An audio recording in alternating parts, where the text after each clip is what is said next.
Hello, dear student. Most welcome on the YouTube channel in the physics billions physics classes. Previous turn पर हम लोगों ने vector का summation, vector का subtraction और इससे रिलेटेड कुछ क्वेश्चंस करे थे। आज की क्लास में वेक्टर का प्रोडक्ट पे बात करेंगे या vector multiplied by scalar, dot product, cross product, इन पे चर्चा करने की बात आएगी। ठीक है, तो बिना कोई टाइम बर्बाद करे सीधा सा वेक्टर मल्टीप्लाइड बाय स्केलर पे बात कर लेते हैं।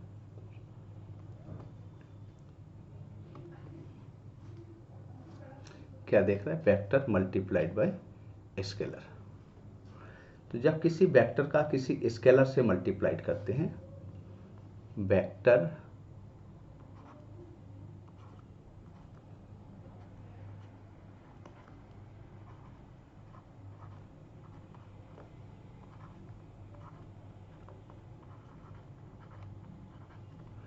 Vector multiplied by scalar, vector का स्केलर के साथ मल्टीप्लाइड करें तो देखें क्या आता है। तो जैसा कि आपको पता है, जब कोई वेक्टर क्वांटिटी को किसी स्केलर क्वांटिटी से मल्टीप्लाइड करें तो रिजल्टेंट क्वांटिटी हमेशा वेक्टर आती है। वेक्टर मल्टीप्लाइड बाय स्केलर करें तो resultant quantity is always vector quantity. देखो, जैसे मैंने यहाँ पे ले लिया ए, एक वेक्टर क्वांटिटी है और इस पर एक न्यूमेरिकल नंबर से मल्टीप्लाइड कर दिया। न्यूमेरिकल नंबर पॉजिटिव भी हो सकता है, नेगेटिव भी। तो जो रिजल्टेंट क्वांटिटी आएगी वो वेक्टर क्वांटिटी आएगी।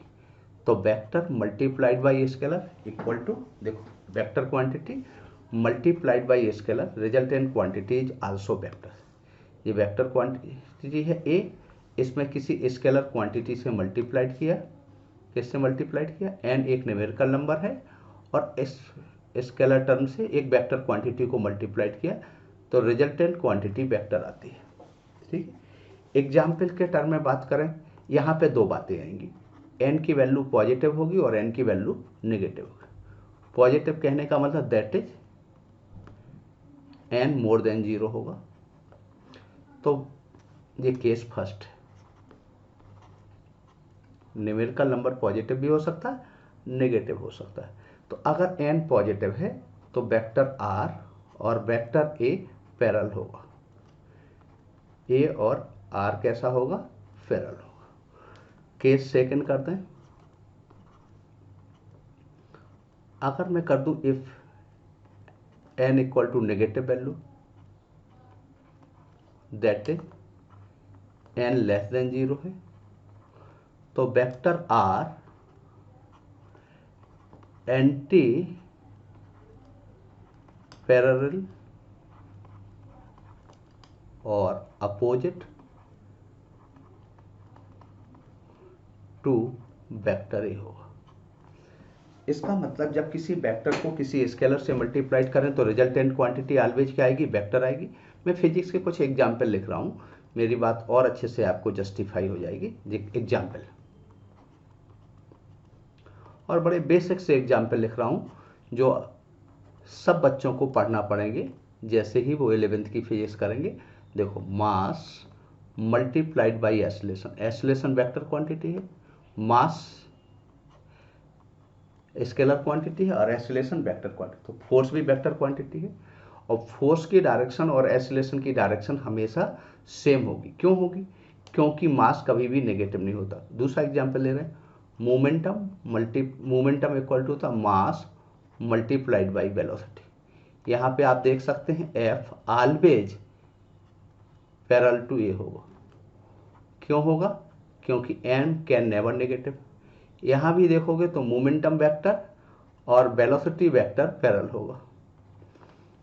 और एग्जाम्पल लिख रहे हैं, अभी आप पढ़ेंगे 12th में, तो F equal to charge into electric field.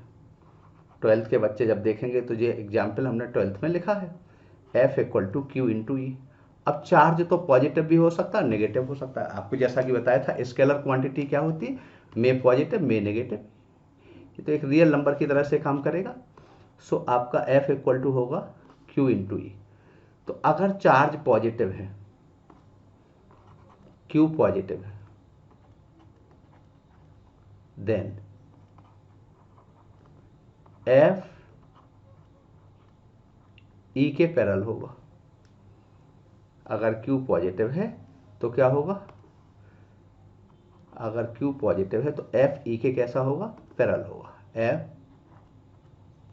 Parallel to E होगा।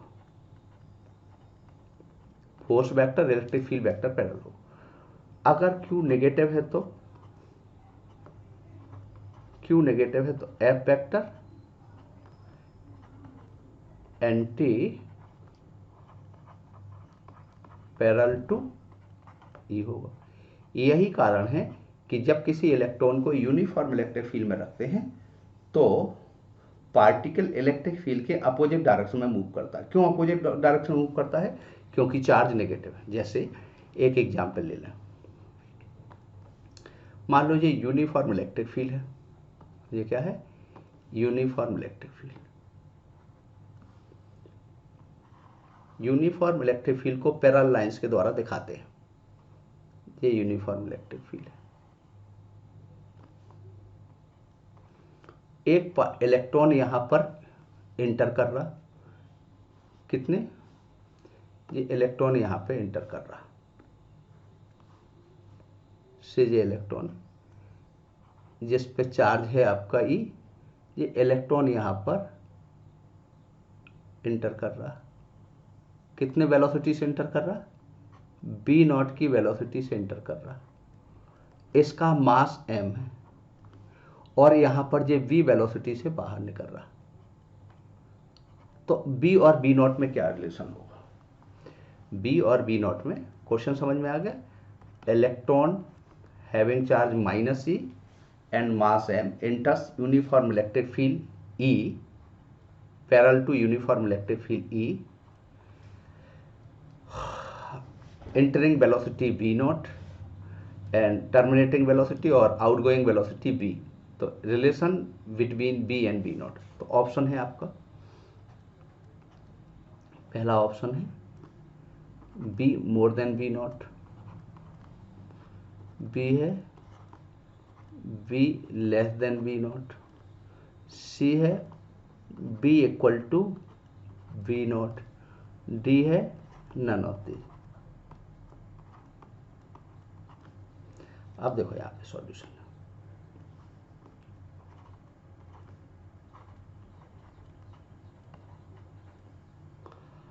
अब यहाँ पे अगर सॉल्यूशन की बात करी जाए तो क्या आ जाएगा बताओ। आपको पता है इलेक्ट्रॉन पर जो फोर्स लगेगा वो इलेक्ट्रिक फील्ड के अपोजिट लगेगा, फोर्स वेक्टर इलेक्ट्रिक फील्ड। इसका मतलब ये चार्ज पार्टिकल यहाँ पर V0 की वेलोसिटी से जा रहा था और फोर्स वेक्टर इधर की तरफ लगेगा। तो force vector electric velocity vector के एंटी पैरेलल है। तो ये पार्टिकल को रिटार्ड करेगा या एक्सीलरेट करेगा, तो नेचुरल है रिटार्ड करेगा। रिटार्ड करेगा तो वेलोसिटी का मैग्नीट्यूड विल इंक्रीज और डिक्रीज होगा। सो कितना आ जाएगा, V is less than V0 हो जाएगा। मान लो t टाइम बाद वेलोसिटी निकालें तो V इक्वल टू कितना हो जाएगा, V0 E बाई mt आ जाएगा। तो t टाइम बाद वेलोसिटी का जो मैग्नीट्यूड होगा वो V0 से कम होगा।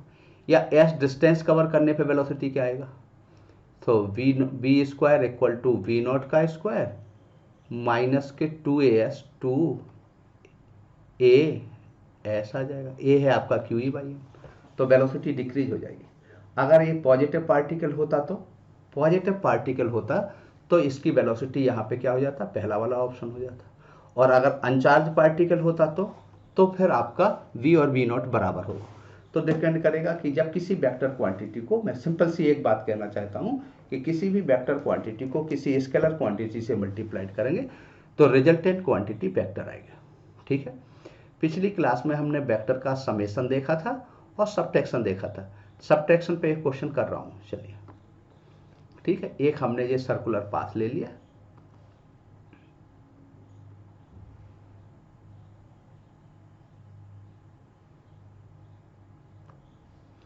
ये सर्कुलर पाथ ले लिया और पार्टिकल को हमने कहा A से B तक जा रहा।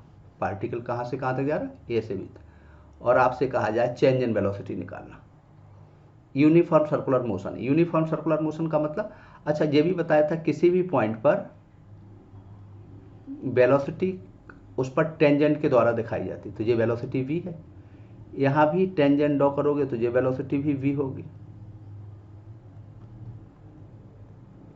ये वेलोसिटी कितनी है v, ये वेलोसिटी भी कितना है v है, और ये एंगल कितना है आपका थीटा है, ये एंगल थीटा है।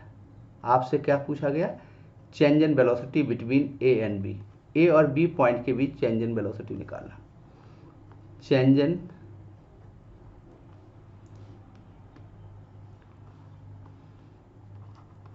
इन velocity between A and B, change in velocity निकालना। अब बताओ चेंज इन वेलोसिटी का हमने देखो वेक्टर का समेशन का भी लिखवाया था, सब्ट्रैक्शन का लिखवाया था।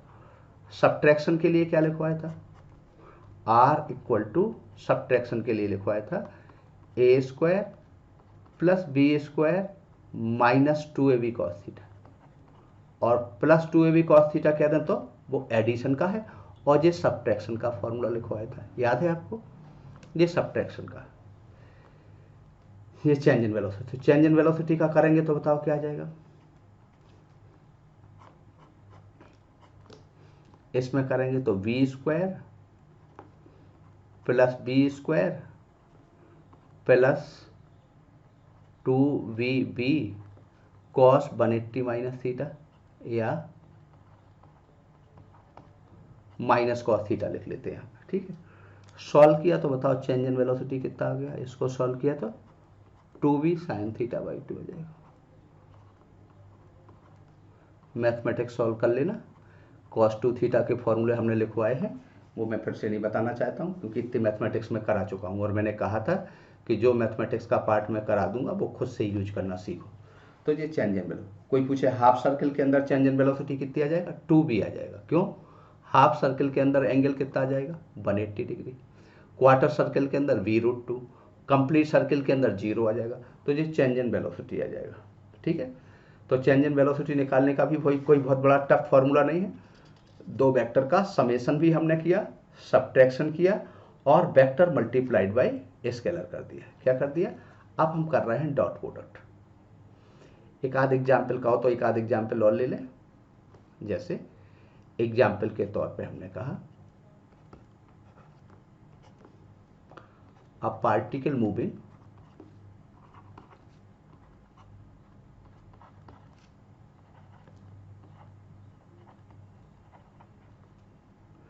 30 मीटर towards east,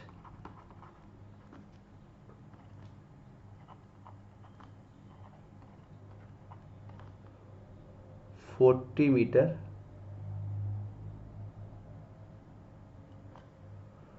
पार्टिकल मूविंग, हमने कहा 30 मीटर टूवर्ड्स नॉर्थ कर लेते पहले, ठीक है, ईस्ट भी कर ले तो कोई फर्क नहीं पड़ना, towards north 40 metre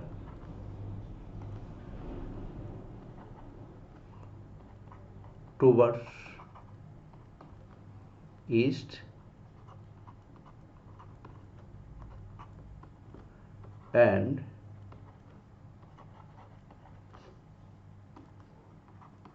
finally 30√2 meter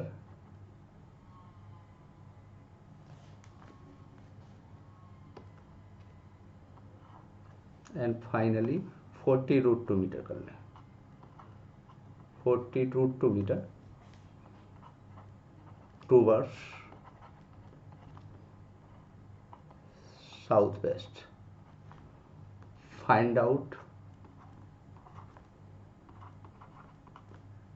magnitude and direction of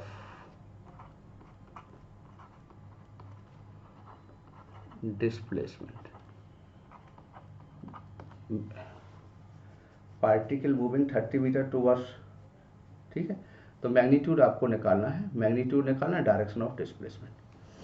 अब आपको तरीका क्या है आपके पास कि पहले तो आपका सॉल्यूशन लिखने के लिए क्या करें, सबसे पहले तो ईस्ट वेस्ट लिख दें, ठीक है, ईस्ट वेस्ट नॉर्थ साउथ बना लें। हालांकि इस पेज पे नहीं करके अगले पेज पे करेंगे सॉल्व, पर चलो ईस्ट वेस्ट यहीं बना दे रहे।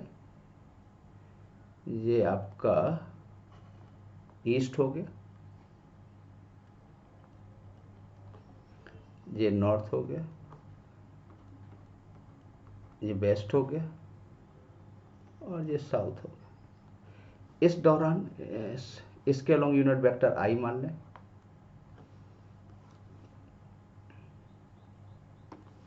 इसके लॉन्ग यूनिट वेक्टर आई है तो इसके लॉन्ग कितना आ जाएगा, माइनस आई। ये जे हो जाएगा तो इसके लॉन्ग कितना होगा, माइनस जे।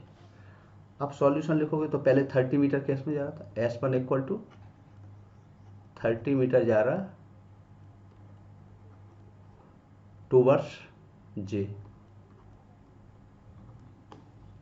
S2 40 मीटर टूवर्ड्स ईस्ट 40 आई कैप, ये क्या लिखा था, और S3 क्या है, आई और जे तीनों लिखेंगे, ठीक है। तो मैं अगले ही पेज पे लिख रहा हूँ, ये यहाँ बनेगा नहीं अभी काम, ठीक है। तो S3 लिख रहा, तो मैं इस सॉल्यूशन को अगले पेज पे ले जा रहा हूँ।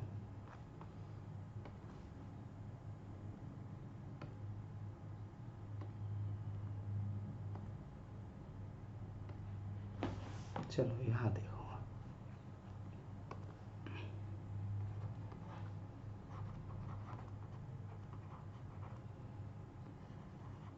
फिर से ईस्ट वेस्ट नॉर्थ साउथ बना लें।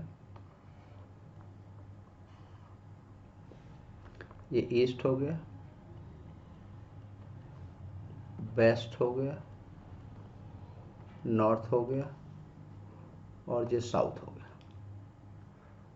इसके लॉन्ग यूनिट वेक्टर आई तो इसके लॉन्ग यूनिट वेक्टर माइनस आई, वाई डायरेक्शन के लॉन्ग यूनिट वेक्टर जे तो इसके नेगेटिव वाई के लॉन्ग माइनस जे, जो साउथ को होता है।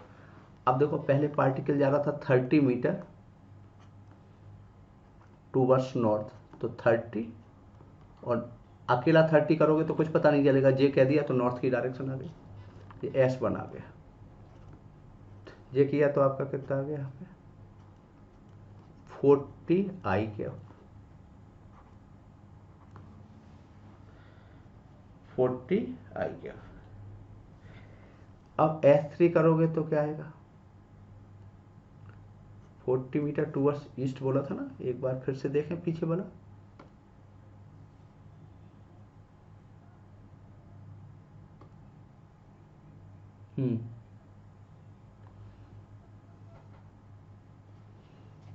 अब आपका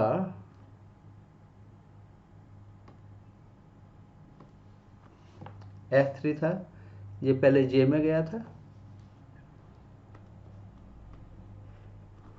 फिर किस में गए, जे के बाद ये जे में गए यहाँ तक, फिर आई में गए और फिर ये 40√2 आ रहा। ये एंगल अगर 45 है तो इसके कंपोनेंट रिजॉल्व कर दें तो 40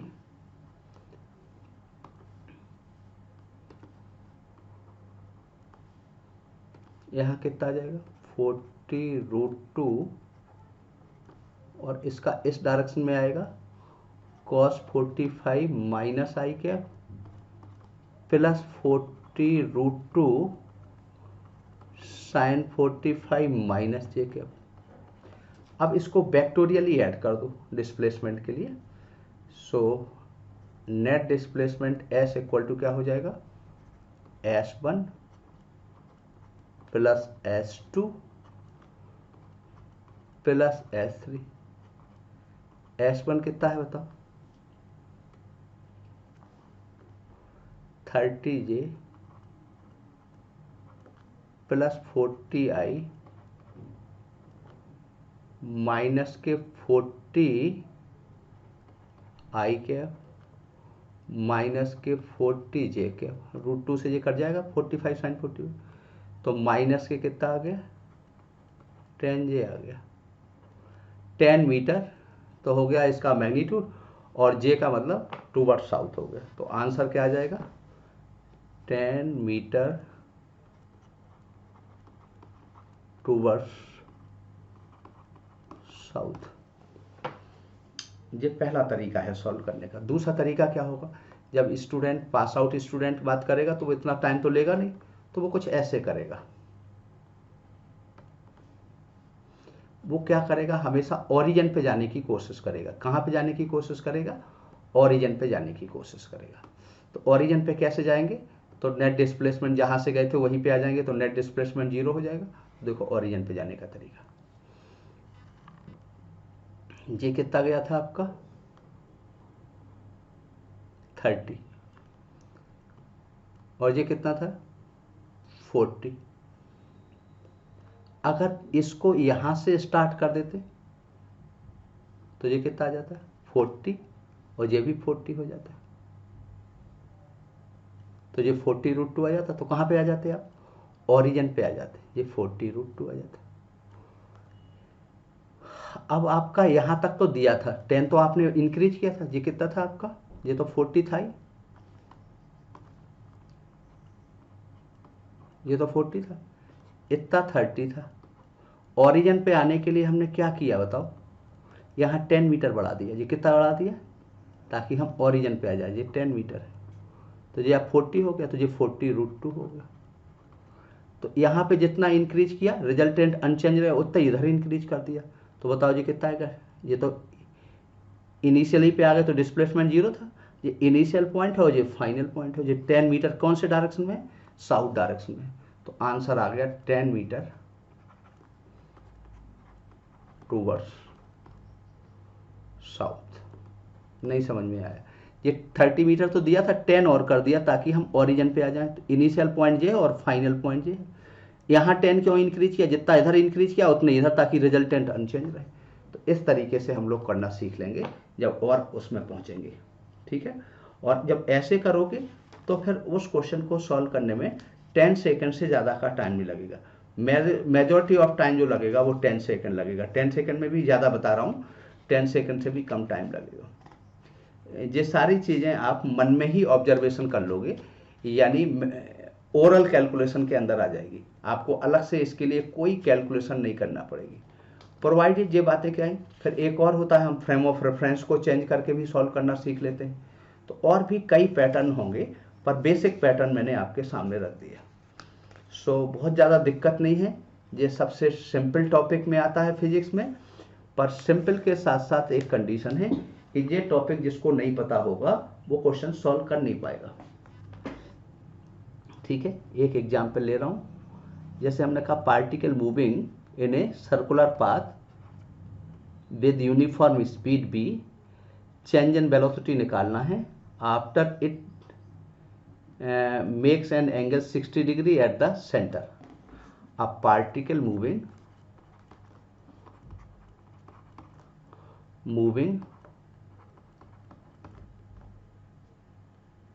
on a circular path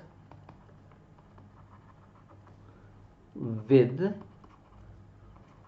constant speed v, find out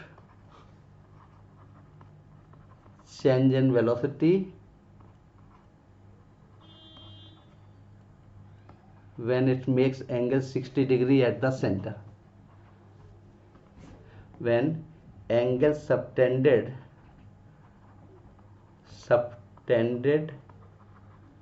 at center 60 degree.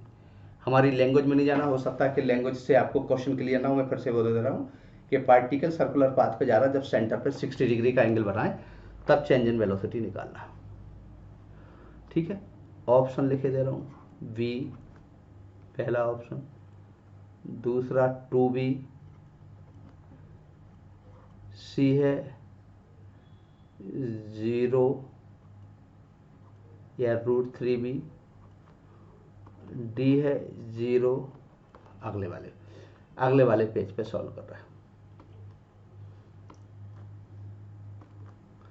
अब देखो सॉल्यूशन करने के लिए सबसे पहले तो जो कुछ कहा जाए वो बनाएं।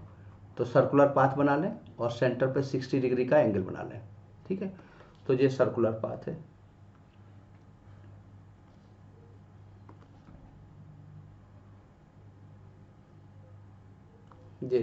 ये सेंटर है। ठीक है, 60 डिग्री का एंगल ये हो गया। यहाँ ये एंगल कितना है? 60 डिग्री का। यहाँ पे वेलोसिटी का मैग्नीट्यूड v है,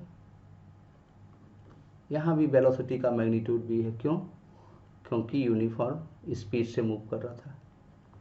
सेंटर पर एंगल क्या है? 60 डिग्री। तो चेंज इन वेलोसिटी का फॉर्मूला होता है, ये एंगल है 60 डिग्री। अगर आप लिखते तो वैसे देखो ये क्या करता है, इनके बीच का एंगल निकालते। तो चेंज इन वेलोसिटी का फॉर्मूला लिखवाया था B square plus B square minus 2vb cos theta, ऐसा लिखवाया था। ये चेंज इन वेलोसिटी का फॉर्मूला लिखवाया था। तो change in velocity delta v कितना आ गया? v square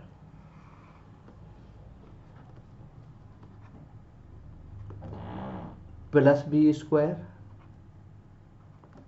minus 2vb cos 60 की वैल्यू होती है 1/2। तो यहाँ पे चेंज इन वेलोसिटी कितना आ गया? बी आंसर आ गया। जो भी ऑप्शन हो वो चेक कर लो। शॉर्ट ट्रिक्स क्या है इसका?